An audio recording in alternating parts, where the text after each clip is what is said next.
Resurrection on the third day. And you all can rejoice, for the Lord has risen from the dead. Thus, it rang out in the kingdom of the spirits as well as with my own, to whom I appeared on the third day when I had left the tomb and showed myself to my disciples. Deep sadness had entered their hearts, for they had lost what had been their sole purpose in life throughout the time they had spent with me on earth.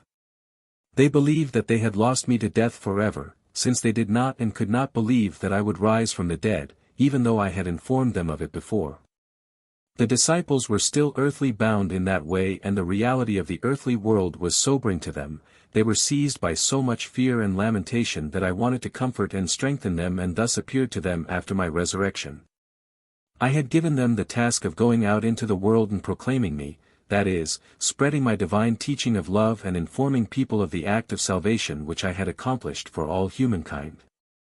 But in order to carry out this mission they had to be completely convinced of the truthfulness of their proclamations.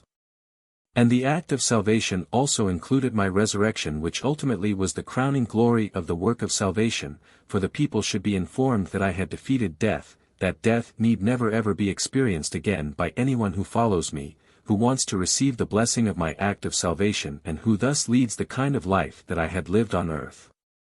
Hence, he will not need to fear death anymore, because I had defeated death and thus also the one who had brought it into the world. And that is why my resurrection was visibly witnessed by people, that is, only by those whose degree of maturity permitted spiritual vision. Since my body was spiritual, it was no longer a body of flesh, and therefore only visible to those who already possessed the ability to see spiritually, and to whom I therefore also had announced my resurrection.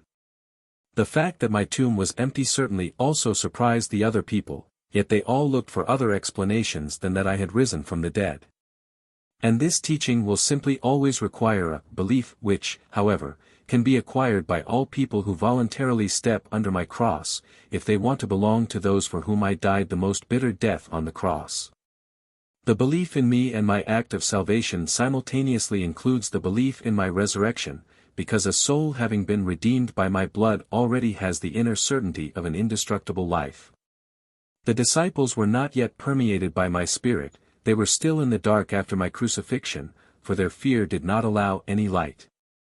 And thus, I helped them by means of my visible appearance, but which then convinced them so overwhelmingly and made them so joyful and happy that they now thought they could easily carry out their mission, and with increased strength wanted to apply themselves to the proclamation of my teaching and my crucifixion as well as my resurrection.